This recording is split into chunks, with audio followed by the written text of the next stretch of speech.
All right, the next point we want to look at here is Umar Farouk Abdulmutallab. Who is this guy? This 23-year-old man from Nigeria. Well, he was originally born in Nigeria and did not spend a lot of time there. He spent some time in an Islamic school before he went to Togo, where he went to a school there. He attended school in Togo, which is another West African nation. The British School of Loam, according to the Nigerian Sunday Trust here. And he spent basically his high school years there. And it was during that time that he became a little more radical about Islam, according to his friends and peers around him. After that, he went to London, where he attended, it was the University College of London, mechanical engineering from 2005 to 2008. And then after that, it's believed he went to Egypt, then to Dubai, where he was supposed to do a master's, but he didn't do it, and then went down to Yemen. So that's just a little bit of a track of where he was and what he was doing. Now, according to the authorities, and he confessed to being a member of Al-Qaeda. He justified the attacks because there are U.S. troops in Saudi Arabia, which is a humiliation to Islam, and so that's why this is justified. That's in the London Telegraph, December 29, 2009. And it appears that he did have some extremist views. And what's interesting here is that his father, Dr. Umar Abdulmutallab, was a Nigerian banker. And this is where it gets interesting. In fact, figuring out who his dad is more important than who this guy is. Because his dad warned the authorities about his own son a month before these attacks took place. So the next thing I'd like to look at here is his father, Dr. Umar Abdulmutallab. His full name is Elijah Umar Abdulmutallab. His father was about 70 years old at the time that this underwear bombing thing took place, and he had just retired from being the chairman of the first bank in Nigeria. That is Nigeria's central bank. He is probably one of the wealthiest men in Africa. He's an international banker.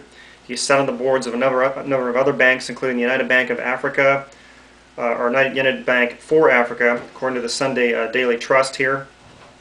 And he also held governmental positions earlier on in his career, back in the 70s.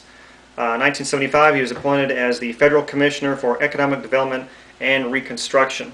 Now that's important because at that time, that's when the IMF and World Bank came into Nigeria, and he had played a key role in bringing them or allowing them into the country. The IMF and World Bank are not good organizations. I'm trying to be nice about this, but they were set up in 1944, and part of their purpose really was to institute world socialism through economic policy and loans and ultimately control of other countries, especially the third world. And that's what they do. They go in, they cut deals with corrupt leaders, they rape and pillage the resources of the country. The elite get enriched, so they get taken care of. And they use their little police state powers to crush the peasants and keep them down. So the rest of the country lives in poverty, and you have a ruling elite that's very rich. And that's just how it is in most of Africa, places in the Middle East, and other areas as well. And this is what they have done time and time again. It's absolutely tragic. That's a whole separate story in and of itself. But anyways, it was through their entry into the country that he became very rich. He is very indebted to the IMF and World Bank.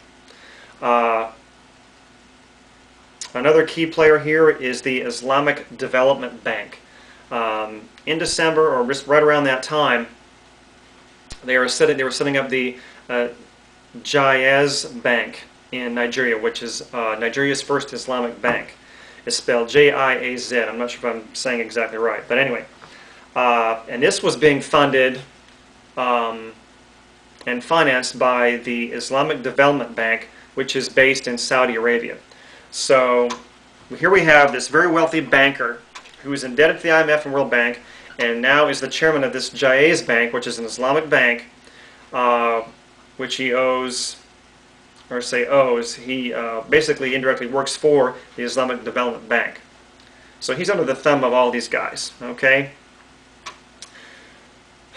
Mr. Mutallab Sr.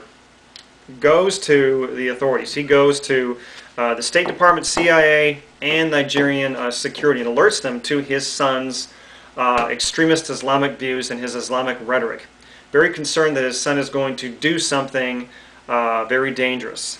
It was around November 19th, a little over a month before the attack.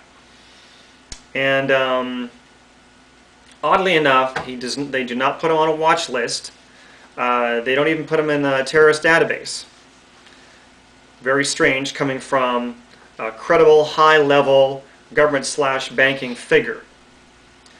So they knew about him. He was on the radar well before this attack took place.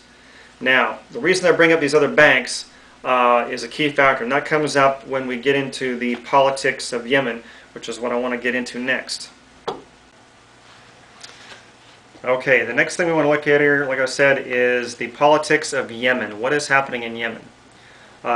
Yemen is not a small country. I mean, geographically it is, but it's about 23 million people. So it's a pretty good size in that respect. And here's what's going on in Yemen. Similar to Nigeria, you have the IMF, World Bank, Kuwaiti Energy, and the Islamic Development Bank that are also invested in Yemen. Okay? They have loans to the government. In the last 6 months of 2009, Yemen's debt went from 8.9 million to 5.9 billion. So it has really gone up dramatically. Now, who do they owe this money to? Well, a number of different countries, but it includes, like I said, IMF, World Bank, Islamic Development Bank.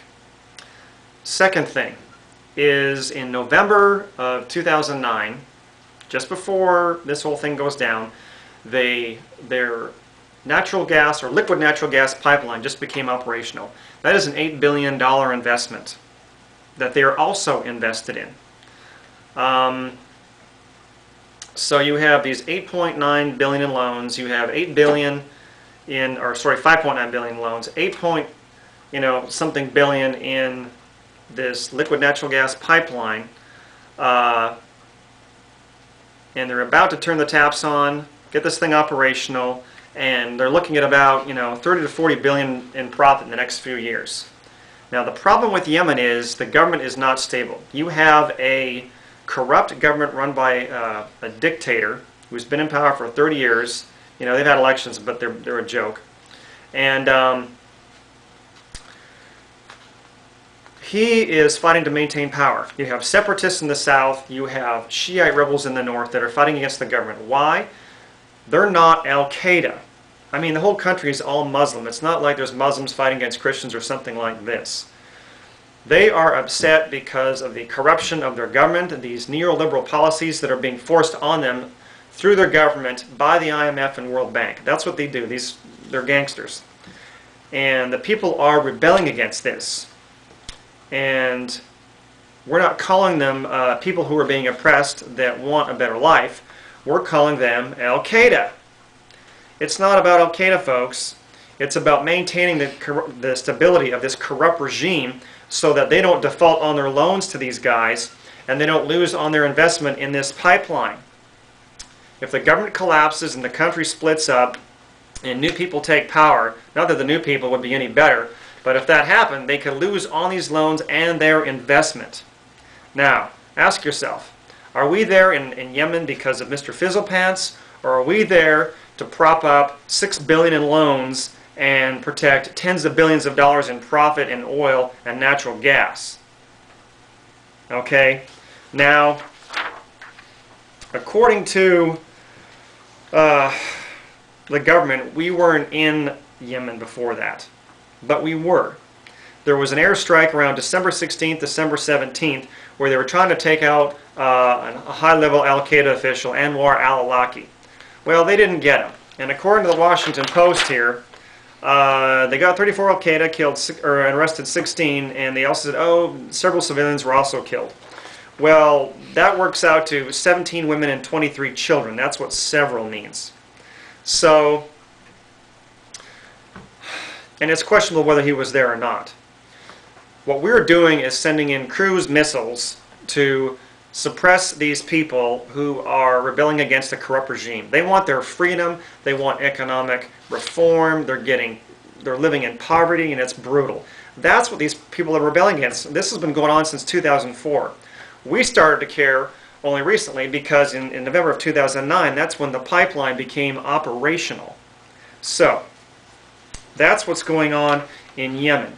Oh, by the way, another connection, Ray Hunt of Hunt Oil, one of the largest oil companies in the world. He is the second biggest investor in this pipeline. And he also had connections to the CIA and was also, if you'll bear with me here, appointed by President Bush back in 2001 and in 2006 to the,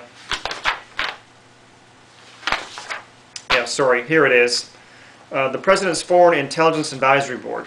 And he was also connected with the CIA. So he has government connections, he has intelligence connections. And we'll talk about why that comes in important next.